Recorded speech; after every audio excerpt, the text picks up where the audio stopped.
Hello, everyone, and welcome to another episode of Speak, Film, and Enter, a podcast where we review and rank movies. I'm Nate. And I'm Adam. Yeah, and today we are going to be... Thank you for the theatrics there, Adam. Yeah, I like to do something while you're introing, just for people to have something just to to look see at, if you can break me. Just not even break you, just draw attention. Just, people are looking at stuff, they're listening to what's going on, just to ease into the episode, right? Some visual entertainment. Yeah, if I can do a visual gag or not, I don't know. Yeah, exactly. So today we're going to be reviewing the new Netflix movie by Adam Sandler, or starring Adam Sandler, I should say, called Hustle. Mm-hmm. Adam, would you like to tell the people what it's about? I will. Excuse me. A washed-up basketball scout discovers a phenomenal street ball player while in Spain and sees the prospect as his opportunity to get back into the NBA. Yeah, so it's a sports movie. I think that's kind of all you really need to know going into it. Yeah. It's not really a different kind of sports movie other than like it focuses on a scout, which is... You don't see that very often. Yeah, it's not like you're not focusing on like the guy who's playing. Right. And the other sort of unique thing about this is that it features a shit ton of actual NBA. It feels players. Like everybody except for like LeBron James and like Giannis. LeBron's one of the producers. That's right. So the only person they didn't bring in was Giannis, basically. Or like Jason Tatum. Like yeah, pretty much. So really quick too, Juancho Hernan Gomez, I don't know who he currently plays for. I know he plays for the Utah Jazz. Thank you. He used to play for the Timberwolves. He did. And he plays the lead. His character's name is Bo Cruz. So he's the prospect that Adam Sandler's character discovers on a playground in Spain. Mm-hmm. And he's got sort of they both have troubled pasts, which has prevented Adam Sandler's character from sort of rising up the ranks to be a coach like he wants to. He's sort of stuck being a scout on the side, like, in the background. Yep, traveling. And then Juancho Hernan Gomez's character, Bo Cruz, he's got some trouble in his past too, which sort of prevents, that kind of holds him back as well as he's trying to like rise the ranks and get drafted and kind of draw positive attention to himself. And it's just kind of an us against the world, screw everybody else, formulaic sports movie. Yeah, I did like that it didn't feel like there's portions where it felt like shades of like Invincible with Mark Wahlberg, where he's just running and doing training, because that's montage stuff.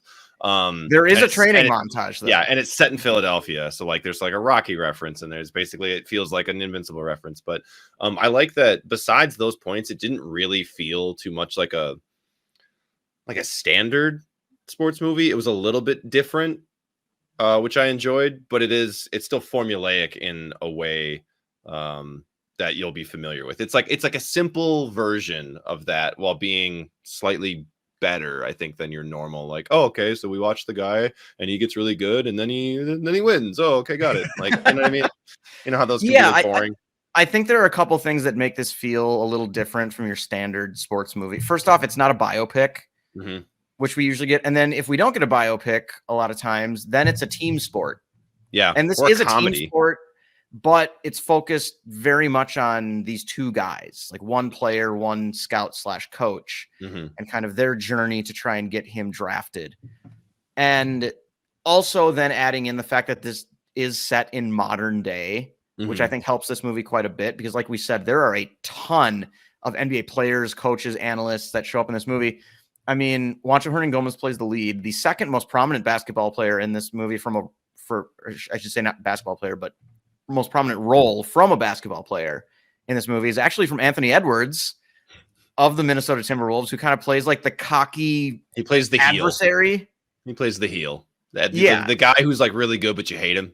Yeah. And like, he does it pretty well. So I have no idea what he's like on the court. I don't really watch a ton of the Timberwolves. I watch more, Bucks and stuff. But yeah, Anthony Edwards is probably one of the most. No, that's not to say that he doesn't trash talk on the court. I'm sure everybody does. Yeah, but, like off the court, he is one of the most fun-loving and funny new young players in the NBA in a really long time. And so it was cool to see him also because I'm a Timberwolves fan. It was cool to see him have a Yeah. prominent role and then just be like a cocky prick. Yeah. Basically he's the whole an time. Whose name is up-and-coming- Kermit. That's Kermit so was funny. really funny. They're just really making fun of him. He's like, he's an up and coming like D1 basketball star. He's like number 2 in the country, and he's like, you know, trying to raise up and get to number 1. That's his that's his arc. Yeah, it was fun to see him. And there's a ton of other people who have, you know, minimal roles. I was going to list some more, like people that just show up, and like Kenny Smith has an actual role in the movie. He's on the TNT. He does a good job. I like that. Crew. He does a good job. Tobias Harris, Seth Curry, Tyrese Maxey. So he works for the 76ers. So basically everybody not named Joel Embiid who plays for the 76ers shows up in this movie. Also, I really hate that they set this in Philadelphia. I hate that city. I hate everyone in it. I hate like everything Adam, about destroy Philadelphia. Our Philly audience, dude. Good, fuck them. That said, whatever. They do make some jokes about Philadelphia sports fans. It's the only redeeming quality. It's like, oh, Philadelphia fans are the best in the world. They're actually the worst, but that's what makes them the best. And it's like, okay, you're aware that you all suck. Or just like something else where he says, where it's like, yeah, because we all know that Philly sports fans are going to be very like calm about this. Yeah, they'll take this in stride. Yeah. Pretty funny. Yeah. And yeah, Anthony Edwards, Boban Marjanovic is in it, which is funny. Julius Erving is in this movie. Yep, Kyle and Lowry. Allen Iverson shows up. Trae Young is in it for like for like a full scene, basically. Jason Tatum is in this movie. Oh, is he? Shoot. He's listed on the cast. Yeah, and then Doc Rivers, Brad Stevens.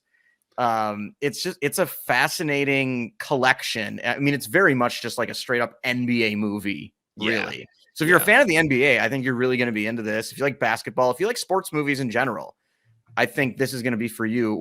Where I see this as, I don't think this rises above your standard sports movie. Although I don't think it's really like any worse than your average sports movie either. But it just kind of, it hits those beats. I don't think it rises to a point where even people who don't like sports movies are going to be into this. But if you I don't know. That's how I felt. I think because this is a story of essentially like an immigrant. I mean, he's from Spain, but makes it in the NBA. So it's like an immigrant story. It's everybody loves, you know, rags to riches type of story. I think that'll get a lot of people really hyped. Although I could also say that being an immigrant story is a negative for, you know, half the country. I think if you come across it and you're not a huge basketball fan and you watch it, I think you'll still like it. I'm not a massive basketball fan, but I enjoy the NBA. I enjoyed it. I wouldn't say that it was anything I wasn't expecting it to be.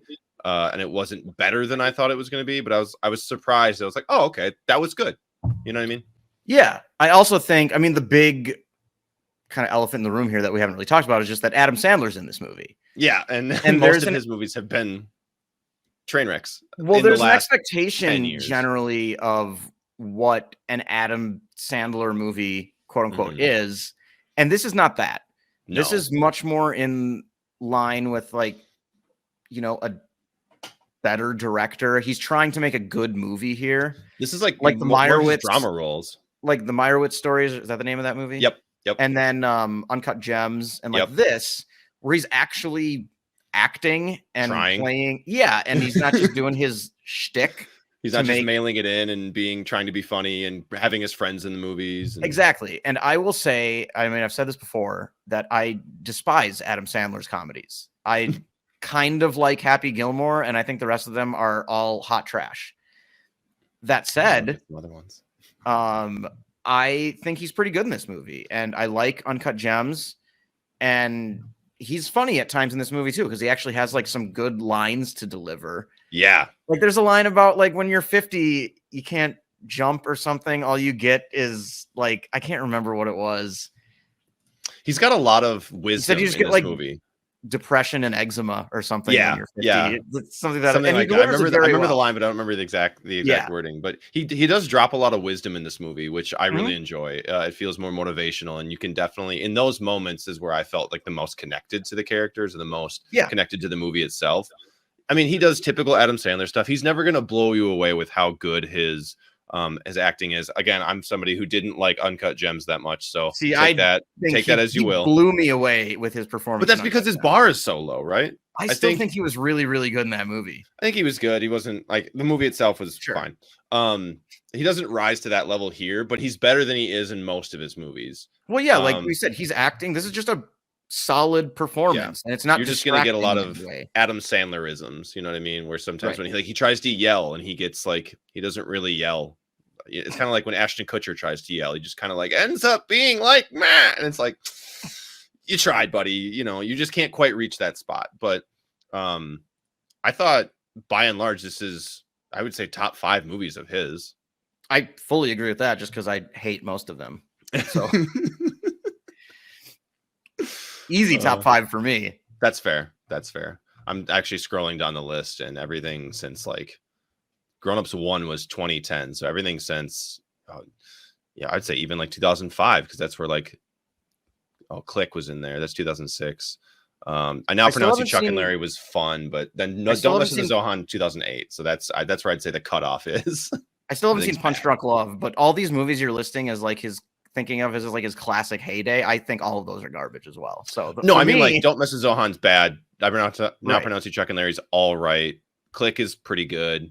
I think you'd have to go back to like The Longest Yard was pretty good, and like Anger Management maybe, and then you get into like his old like Mr. Deeds, 8 Crazy Nights, Little Nicky, all that type of stuff, Big Daddy, all those, that era of Adam Sandler. So kind of a short top 5, I guess, but for sure. What else do you want to say about this? I mean, I enjoyed it. So yeah, you want to get into the stars? Sure. We'll be right back with our star ratings.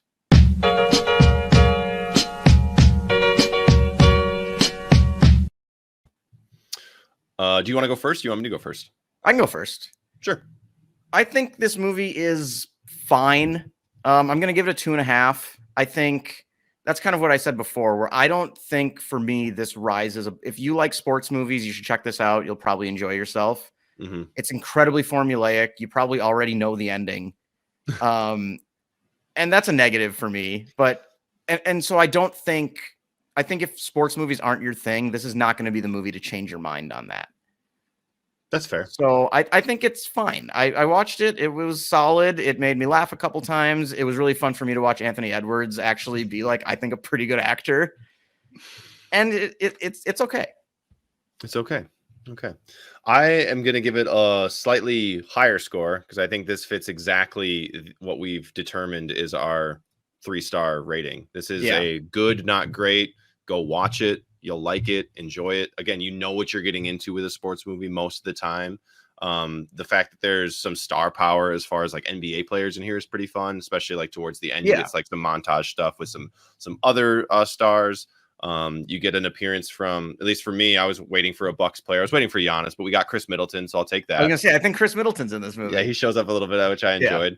I ended up liking it a lot more than I thought I did because I didn't grow up playing basketball. It wasn't my like top sport or anything like that. So when I finally like started to like the NBA, this is something that's bringing me even further into the NBA. And the finals are going on right now, so it's kind of great timing. Adam Sandler does a good job. It's just something like I recommended to a friend like instantly after I watched it, who I know likes basketball. Like, hey, I'm not going to tell you what I think about it because I want you to tell me what you think as a basketball fan. But I think you should go see it, or you should make some time and see it, and then tell me what you think. I think a lot of people are going to find it in that 2 to 2.5 to 3.5 range. I think so too.